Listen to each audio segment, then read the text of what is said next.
السلام علیکم ناظرین، انور حسن چترالی آپ کی خدمت میں حاضر ہوں ٹریو ٹی وی پر، اور ہم مختلف موضوعات کے اوپر پروگرام آپ کی خدمت میں پیش کرتے رہتے ہیں، اور سوشل ایشوز کو ہم زیادہ زیر بحث لے آتے ہیں۔ اور آج جو سوشل ایشو ہمارے سامنے ہے وہ پولیس کے حوالے سے ہیں۔ پولیس کا جو انسان کو، جو ایک عام شخص کو ہمیشہ اس کا سامنا رہتا ہے، اور اس کے حوالے سے پھر اس شخص کو، ایک عام آدمی کو بہت سے مسائل درپیش آتے ہیں۔ تو میں سمجھتا ہوں کہ اس کے حوالے سے اگر کوئی انٹلیکچوئل یا کوئی پولیس سے ریلیونٹ کوئی کسی شخصیت کو بلا کر اس پہ گفتگو کی جائے تو یہ زیادہ بہتر ہوگا۔ تو آج میں اس حوالے سے ایک پولیس ریفارمر جو کہ کافی عرصے سے اس کے اوپر کام کر رہے، اور وہ ایک سماجی شخصیت بھی ہے اور سیاسی شخصیت بھی ہے، تاجر رہنما ہے، اور کونسل فار پولیس ریفارم کے صدر بھی ہے، جس نے کافی عرصے سے ان چیزوں کے اوپر کام کر رہے۔ تو میں آج ساجد اقبال گجر صاحب کو مدعو کیا ہے اپنے اسٹوڈیو میں۔ ساجد اقبال گجر صاحب، آپ کو خوش آمدید کہتا ہوں اپنی اسٹوڈیو میں۔ سب سے پہلے آپ یہ بتائیں گے کہ پولیس میں رشوت کے سدباب کس طرح ہو سکتی ہیں، اگر ہم اس کی سدباب کرنا چاہیں، جس طرح پولیس ریفارمز کے حوالے سے مختلف آپ کے نکات ہیں، تو ان میں سے ایک نقطہ یہ بھی ہے کہ اس کی سدباب کیسے ہو سکتی ہے؟ جی، رشوت ختم کرنے کے بالعموم تو دو ہی ہیں کہ اخلاقی یا نظریاتی طور پہ آپ اس کو برا جانیں، آپ اللہ سے خوف کھائیں، آپ کا ایمان ہو کہ یار رشوت نہیں لینی ہے یا نہیں دینی ہے۔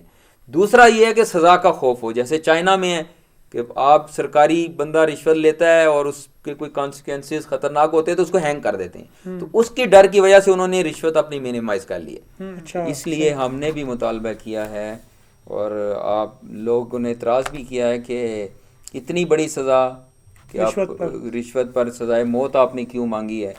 تو کیونکہ پولیس اور عدلیہ یہ انصاف کی فراہمی کے ادارے ہیں، تو جو انصاف کی فراہمی کے چکر میں پیسے لے کے ظلم کرتا ہے، نا انصافی کرتا ہے، وہ دراصل فساد فی الارض کا مرتکب ہوتا ہے۔ بے شک۔ اور قرآن نے فساد فی الارض کی سزا جو ہے وہ موت مقرر کی ہے۔ تو اس لیے اگر اس میں علماء کو اتفاق نہ ہو تو اس کی ریڈیوس بھی کیا جا سکتا ہے، لیکن اس کے بغیر چارہ نہیں ہے۔ ظلم اتنا بڑھ گیا ہے، اس کی وجہ سے بڑی افراتفری ہے، لوگ بڑے پریشان ہیں، ملک کے حالات سارے خرابی کی ذمہ داری اسی سے ہے کہ لوگ رشوت لے کے بکتے ہیں اور انصاف بھی بکتا ہے۔ تو اس کی پرنسپل اور میجر پنشمنٹ ہونی چاہیے۔ صحیح۔ اب بات کی جائے، کیونکہ جب تک ایک پولیس کی کسٹڈی میں ملزم ہے وہ مجرم ثابت جب تک نہیں ہو چکا ہو تو اس کے کچھ حقوق ہیں، تو آپ ان کے حقوق بتائیں۔ جب تک وہ مجرم ثابت نہ ہو چکا ہو تو اس سے پہلے اس کے کیا کیا حقوق ہمارے تھانہ کچہریوں میں سلب کیے جاتے ہیں، تو ان کے حقوق کے اوپر آپ روشنی ڈالیں۔ دیکھیں جی، پولیس کسٹڈی میں کوئی بھی فرد جو ہے وہ مجرم ہوتا ہی نہیں ہے، وہ ملزم ہوتا ہے۔ کیوں؟ جب کنوکشن ہو جاتی ہے، اس پہ جرم ثابت ہو جاتا ہے تو اس کو تو جیل بھیج دیا جاتا ہے۔ تو پولیس تو انویسٹیگیشن کے لیے اس کے حوالے کیا جاتا ہے، وہ تو بعد میں عدالت طے کرتی ہے کہ یہ مجرم ہے یا یہ گناہ گار ہے یا بے گناہ ہے۔ تو جب تک وہ ملزم ہے تو اور اس لیے اس کو کنسیڈر کیا جائے یہ بے گناہ ہے، تو اس کے وہ سارے انسانی حقوق جو ایک آزاد شہری کے ہوتے ہیں اس کو حاصل ہونے چاہیے، اور اس کی ڈگنیٹی، اس کا احترام، اور اس کو ایز اے مہمان ٹریٹ کرنا چاہیے۔ اچھا۔ اور دوسری بات یہ ہے کہ جو بھی آپ کے پاس فرد ہے، آپ کی کسٹڈی میں ہے، وہ غریب ہے یا امیر ہے، وہ سورسز رکھتا ہے یا نہیں رکھتا ہے، سب سے ایک جیسا سلوک ہونا چاہیے۔ تو ہمارے ہاں یہ مظالم کے بہت سارے طریقے ہیں، ان میں سے ایک یہ بھی ہے کہ اس کو ریمانڈ کا لوگ مطلب سمجھتے ہیں، جسمانی فزیکل ریمانڈ کا مطلب سمجھتے ہیں اس کو مار پیٹ کرنی ہے، اس کو چھتر پولا کرنا ہے۔ اچھا۔ حالانکہ یہ ایسا نہیں ہے۔ فزیکل ریمانڈ کا مطلب ہے کہ آپ نے اس کو فزیکلی ان کے حوالے کیا ہے، کہ انہوں نے اس پہ کوئی چیزیں پروب کرنی ہے، کوئی انویسٹیگیشن کرنی ہے، کوئی انکوائریز کرنی ہے، کچھ ثبوت اکٹھے کرنے ہیں، تو اس کے لیے آپ کوئی ریکوریز کرنی ہے، تو اس کے لیے آپ کو دیا جاتا ہے۔ اس کو مار پیٹ کے لیے اجازت نہیں ہے۔ کوئی سزا دینا، یاد رکھیں، یہ صرف عدالت کا اختیار ہے۔ اور یہ آپ دیکھیں نا، اس دن میں دیکھ رہا تھا، ہمیں شدید اختلاف ہے پی ٹی آئی کے اس ویژن سے، لیکن زمان پارک میں پولیس انٹر ہوتی ہے، آپ نے جب ان کو پکڑ لیا ہے، وہ آپ کی اختیار میں آ گئے ہیں، وہ آگے سے مزاحمت نہیں کر رہے ہیں، وہ بیٹھے ہوئے ہیں، تو آپ کس اختیار کے تحت ان پہ تشدد کر رہے ہیں؟ صحیح بات. کیوں؟ سزا دینے کا اختیار عدالت کو ہے، عدالت پھانسی کی سزا دے، اس کو کوئی بھی سزا دے، وہ اس کا اختیار ہے، صحیح. پولیس کا یا کسی پرائیویٹ بندے کا کوئی اختیار نہیں. چیزیں نا، اپنے پولیس ریفارمز کے اوپر آپ نے کافی تحقیق کے بعد کچھ چیزوں کو آپ نے لکھا ہے، خاص کر کے پولیس کے نظام کی بات کی جائے تو اس کے اندر یہ چیزیں بہت زیادہ اہمیت رکھتے ہیں. آپ تھوڑا سا یہ بھی بتائیں کہ تفتیش میں رکاوٹ عوامل کیا ہے، کہ ایک ملزم کے بارے میں تفتیش کیے جا رہے ہیں، ہمارے پولیس نظام کے اندر رکاوٹ آپ کو کیا لگا آپ اس تحقیق، اس ریفارمز کو جب آپ بنانے جا رہے تھے؟ یہ ذہن میں رکھیں کہ پورا عدالتی جو نظام ہے نا، اس کا جو سٹارٹ اپ ہے وہ ایف آئی آر سے ہوتا ہے. کرمنل میں بات کر رہا ہوں، فوجداری مقدمات کی بات کر رہا ہوں.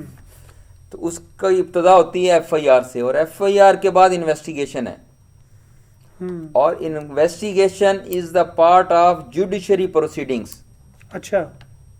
لیکن ہمارے جیسے عدالت ایک آزادانہ پروسیڈنگ کرتی ہے، ایک سول جج جب سماعت کر رہا ہے تو اس میں ایک چیف جسٹس آف پاکستان بھی انٹرفیئرنس نہیں کر سکتا. اچھا. لیکن انویسٹیگیشن میں اس طرح نہیں ہے. کہنے کو تو آئی او آزاد ہے، انویسٹیگیشن افسر وہی سب کچھ کرتا ہے، سیاہ سفید کا مالک ہے، لیکن عملاً ایسا نہیں ہے. اس کے اوپر 10-20 لوگ ہیں، ہر افسر بیٹھا ہوا ہے اوپر، وہ اس کو کہتا ہے یہ ضمنی لکھو، یہ اس کو گناہ گار کرو، اس کو بے گناہ کرو، اس پہ یہ دفعہ لگاؤ، اس کا یہ ثبوت شامل کرو، اس ثبوت کو ضائع کرو.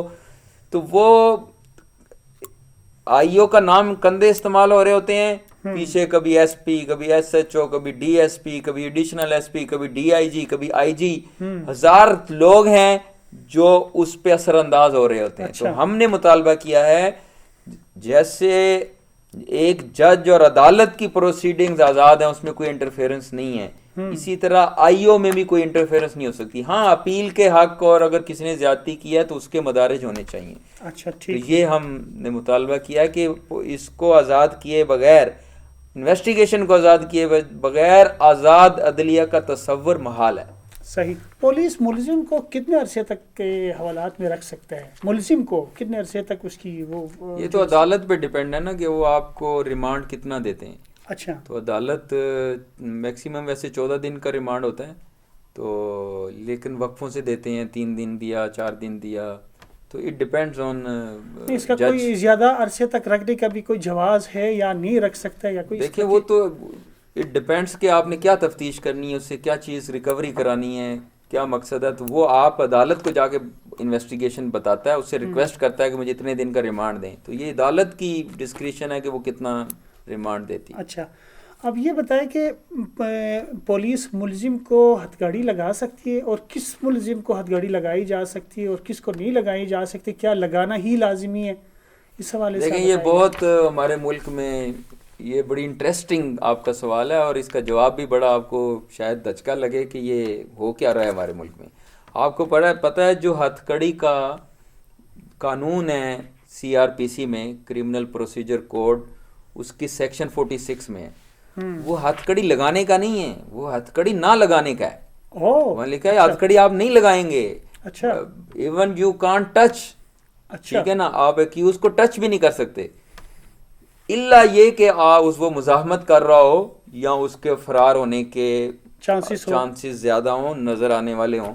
تو یہاں تو آپ بزرگوں کو، اساتذہ کو، اور پولیٹیشینز کو، منسٹرز کو، چھوٹے چھوٹے میٹر میں لوگ آتے ہیں گرفتار ہو کے، کسی کو رسیوں سے باندھا ہوتا ہے، کسی کو ہتھ کڑیاں لگائی ہوتی ہیں، کسی پہ دھکے دے رہے ہوتے ہیں، کسی پہ تشدد کر رہے ہوتے ہیں. تو یہ الٹ ہے. تو ہم نے پولیس ریفارمز میں یہ مطالبہ کیا ہے کہ اس کی جو قانون موجود ہے اس پہ عمل کیا جائے. اچھا، یہ کون سا قانون ہے، کس شق پہ، اگر اس کی وضاحت اگر ہو جائے؟ میں نے بتایا نا، C R P C section 46، section 46 اس پہ عمل کیا جائے تو یہ آپ کا مسئلہ حل ہو جائے گا. اچھا، یہ بتائیں کہ یہ پولیس افسران، ایس پیز وغیرہ کے ٹھاٹ بھاٹ اگر ان کو ختم کیے جائے تو اس کے کیا اثرات مرتب ہو سکتے ہیں پولیس کے جو محکمے کے اوپر؟ جی دیکھیں جی، سب سے زیادہ آپ کی انویسٹمنٹ اور آپ کا فوکس تھانے میں ہونا چاہیے. صحیح. تھانہ ہی اصل میں وہیں انویسٹیگیشن ہو رہی ہوتی ہے, وہیں پہ ساری کرائم کی بے خونی کے عملی اقدامات ہو رہے ہوتے ہیں. تو وہاں آپ انویسٹمنٹ کرنے کی بجائے آپ آئی جی کے جا کے آفس دیکھ لیں, ڈی آئی جیز کے ٹھیٹ بیڈ دیکھ لیں, ان کی گاڑیاں دیکھ لیں, ان کے پروٹوکول دیکھ لیں. یہ بادشاہوں والے پروٹوکول یہاں اس غریب ملک میں یہ بہت بڑی زیادتی ہے. تو یہ ساری وہ کم کیے جائیں, منیمائز کیے جائیں, ان کی سیکیورٹی پہ اور ان کی اردلی اور ان کے ڈرائیور اور ان کے آپ چلیں 10-20 لوگ بیٹھے ہوتے ہیں ایس پی آفس میں, تو وہ آپ ختم کریں اور یہ ساری انویسٹمنٹ جو ہے اور فوکس جو ہے وہ تھانے پہ کریں. اچھا صحیح. یہ تھانے کی سطح پہ مصالحتی اور اس طرح کی عدالتی فورمز کا آپ نے تجویز دیا ہے, اس کے اوپر بھی آپ ذرا روشنی ڈالیں. دیکھیں اس میں بھی اے ڈی آر ایکٹ 2017 موجود ہے, آلٹرنیٹ ڈسپیوٹ ریزولیشن ایکٹ. اس پوری دنیا میں ہوتا ہے کہ ہر مسئلہ تھانے میں اور ایف آئی آر نہیں ہو جاتی, ہر مسئلہ اٹھا کے عدالت میں آپ نہیں لے جاتے ہیں. پھر آپ روتے ہیں کہ یار عدالتوں میں اتنی فائلیں کیوں لگی ہوئی, اتنے ڈھیر کیوں لگے ہیں. اس لیے لگے ہوئے ہیں کہ آپ میاں بیوی کا جھگڑا ہے, آپ نے ایف آئی آر دی ہے, پورے کا پورا نظام جو ہے نا حرکت میں آ جاتا ہے. سب لوگ بزی ہو جاتے ہیں, کوئی پکڑ رہا ہے, کوئی حوالات میں آپ نے بند کر دیا ہے, پھر آپ نے ڈیپیوٹ کیا ہے, لوگوں نے جا کے عدالت میں اس کو پروڈیوس کرنا ہے, پھر اس کی سیکیورٹی, اس کی گاڑی انتظام کرنا ہے, پھر جج نے جو ڈھیر ہے اس میں بھی اضافہ ہونا ہے, پروسیکیوشن نے اس میں انوالو ہونا ہے, وکیلوں نے اس میں انوالو ہونا ہے. آپ نے تو بہت سارے معاملات ایسے ہیں, ہم نے اس کی پوری ایک کلاسیفیکیشن آف کرائم کر کے بتایا ہے کہ آپ 80% تو فلٹر کر سکتے ہیں, آپ مقدمات کو پہلے ہی عدالت جانے سے ختم کر سکتے ہیں. اس کے لیے بہترین نظام دنیا میں یہ ہے کہ alternate dispute resolution A D R چلتے ہیں. تو پاکستان میں اے ڈی آر ایکٹ 2017 موجود ہے, اس کے رول نہیں بنائے جا رہے ہیں, تو ہم نے اس پہ بھی مطالبہ کیا کہ اس کے رول بنائے جائیں اور اس اے ڈی آر ایکٹ کے مطابق مصالحتی ایک پورا چینل شروع کیا جائے اور مقدمات کو منیمائز کیا جائے اس کے ذریعے. اچھا, آپ نے اسامہ ستی کے جو قتل ہوا تھا اس حوالے سے آپ نے کافی پروٹیسٹ بھی کی, اس چیز کو بڑے پیمانے پہ اس کو اٹھایا بھی, اس کے جو ایکشن کمیٹی جو تھا اس کے حوالے سے بھی کچھ بتائے ہمارے ناظرین. بس وہ تو ہو گیا ہے ظاہر, بہت بڑا انسیڈنٹ تھا, بہت بڑی زیادتی تھی. ایک نہتے نوجوان کو صرف گاڑی نہیں روکی, آپ نے اس کو گولیوں سے چھلنی کیا, 22 گولیاں اس پہ ماری آپ نے. اور جو ہے پہلی بار لیکن یہ ہوا ہے کہ اس احتجاج کے نتیجے میں, پبلک کی اس اویئرنیس کے نتیجے میں پہلی بار فورسز کے لوگوں کو سزائے موت تک کی سزائیں ہوئی ہیں. اور ظاہر ہے قتل کا بدلہ قتل ہے, آپ کسی انوسنٹ کی جان نہیں لے سکتے. وہ سزائے موت ہوئی ہے اس سلسلے میں پولیس کے, اس میں میرے خیال 2 یا 3 کو سزائے موت ہوئی ہے, کچھ کو دیگر سزائیں ہوئی ہیں. اچھا, تو آپ یہ بتائیں کہ مقدمہ اور گرفتاری کی بجائے کیا اصلاحات ہونی چاہیے, اس کے بھی تھوڑا سا آپ روشنی ڈالیں اس کے اوپر. ہاں, ہم نے وہ جو آپ بتایا نا کلاسیفیکیشن آف کرائم کے, ہر یہ دیکھیں یہ غلاموں کے لیے بنا تھا. 1861 کا جو نظام تھا انگریزوں نے, وہ غلاموں کو قابو کرنے کے لیے, اور مجسٹریسی ایک نظام ہوتا تھا اس کو سپورٹ دینے کے لیے, اور ان کا ایک الٹیمیٹ ایک اور بھی ان کا مقصد تھا کہ اس برِ صغیر سے زیادہ دولت اکٹھی کرنی ہے, ریونیو جنریٹ کرنا ہے, اس کو تاج برطانیہ میں منتقل کرنا ہے. اس کے لیے ایک ڈنڈا بردار طاقتور فورس چاہیے تھی تاکہ کوئی چونچرا نہ کرے, سب بالکل بھیڑ بکریوں کی طرح کھڑے ہوں اور ان سے آپ جو چاہیں کرتے رہیں. تو یہ آپ دیکھیں نا کتنا عجیب سی بات ہے کہ اچانک مجھے پتہ چلتا ہے کہ پولیس آ گئی ہے, میں باہر جاتا ہوں, پولیس پکڑ لیتی ہے, میں کہا بھائی کیا ہوا ہے, کہہ رہا ہے آپ پہ تو ایف آئی آر ہو گئی ہے. تو ظاہر ہے پولیس کو اختیار ہے نا ایف آئی آر کے بعد پکڑنا, مجھے پتہ ہی نہیں, میں گناہ گار ہوں, بے گناہ ہوں. ابھی جنرل وہ کیا نام ہے, جنرل شعیب امجد شعیب کو پکڑا ہے, اگلے دن وہ بے گناہ ہو گیا. رات تو آپ نے اس کو لگا دیا نا تھانے میں, اس کو سنا ہے ٹھنڈی جگہ پہ رکھا یا جیسے بھی آپ نے رکھا. یہ سارے سیاستدان اس کے متاثرہ بنتے ہیں جب وہ اپوزیشن میں ہوتے ہیں, لیکن ان کو سمجھ نہیں آتی کہ یار اس نظام کو بدلو. اب وہ کہتے ہیں جی آپ پہ ایف آئی آر, آپ کا چونکہ نام آ گیا ہے, اب پولیس نے آپ کو پکڑ نہیں پکڑنا. یہ کیا نظام ہوا یار. تو اس کے لیے ہم نے ایک پوری دی ہے جو ہینیس کرائم ہے, بڑے بڑے جرائم ہیں, قتل ہے, ڈکیتی ہے, چوری ہے, زنا ہے, اور اس طرح کے ہم نے پوری 12 15 16 وہ دیے ہیں, دہشت گردی ہے. تو ان پہ تو آپ پکڑیں موقع پہ, آپ نے جس نے کرائم کیا آپ موقع پہ پکڑ لیں اس کو. 2 تو یہ ہیں. تیسرا پولیس میں بالخصوص یہ ہے کہ آپ ان کو ان کا ڈیو, ان کے اخراجات آپ پورے نہیں کرتے ہیں. یہ ریاست کی ذمہ داری ہے کہ انویسٹیگیشن کا اور باقی تھانہ کا اور ان کا انتظامات کا انتظامی سارے اخراجات آپ ادا کریں. وہ سارے آپ کیا کرتے ہیں, آپ کہتے ہیں کراچی جائیں اور بندہ اسلام آباد سے جائیں اور جا کے کراچی سے بندہ پکڑ کے لائیں, اشتہاری کو پکڑ کے جائیں, یا انویسٹیگیشن کے لیے لاہور جائیں, یا آپ سیمپل بھیجنے کے لیے لاہور جائیں, آپ اس کو مناسب TADA نہیں دیتے ہیں. پھر کیا ہوتا ہے, پھر وہ یا ملزم سے لیتا ہے یا وہ مدعی سے لیتا ہے. تو جب وہ آپ نے اس کو اجازت دی ہے لینے کی, تو اگر اس نے 5,000 کا خرچہ ہے تو وہ تو 50,000 بھی لے گا. وہ اس کو ڈر کس چیز کا ہے جب آپ نے اس کو لیے راستہ کھول دیا ہے. تو اس لیے ہم کہتے ہیں کہ پولیس کو ہم بے بس نہیں کرنا چاہ رہے, ہم پولیس کو امپاور کرنا چاہ رہے ہیں, لیکن اس کو اکاؤنٹیبل بھی کرنا چاہتے ہیں, اس کو اس کے اندر اونیسٹی پیدا کرنا چاہتے ہیں. تو اس کو آپ مکمل ان کا اخراجات بھی دیں اور ان کی اچھی رہائش گاہیں دیں, فوجی طرز پہ کنٹونمنٹ کی طرز پہ ان کے لیے کالونیاں بنائیں, ان کے لیے ہاسپٹل بنائیں, ان کے بچوں کے لیے آپ تعلیمی ادارے بنائیں, ان کی سوشل سیکیورٹی کا پورا آپ انتظام کریں. اس کے بعد جو رشوت لے اس کو ہینگ کریں. صحیح. یہ نہیں ہم کہہ رہے کہ آپ آپ سزائیں دینا شروع کر دیں, پورا آپ ان کا جو ڈیو ان کے حقوق ہیں وہ بھی تو ادا کریں. جی ناظرین, آج جو پروگرام آپ کی خدمت میں جو ہم نے پیش کی پولیس ریفارمز کے اوپر, اس کے حوالے سے مختلف سوالات ہم نے ساجد اقبال گجر صاحب کی خدمت میں پیش کی. اس نے بہت مفصل انداز سے اپنی رائے کا اظہار کیا اور قوانین کی اطلاق کے حوالے سے اس نے جو تجاویز پیش کی, میرے خیال میں ان تجاویز پہ عمل کر کے ان کو ایوان بلا سے یا ایوان زرین سے ان کو پاس کیے جائے تو ایک عام انسان کے اوپر اس کی زندگی بہتر ہو سکتی ہیں, جو پولیس کے ذریعے سے انصاف کی فراہمی میں ایک عام آدمی کو ضرورت ہے. تو میں سمجھتا ہوں اس طرح کے ایشوز کو ہم مزید سوشل ایشوز کو ڈسکس کرتے رہیں گے, آپ کی خدمت میں پیش کرتے رہیں گے, تجاویز پیش کرتے رہیں گے. آنے والے پروگرام تک انور حسن چترالی کو اجازت دیجیے گا. اللہ حافظ. پاکستان پائند آباد.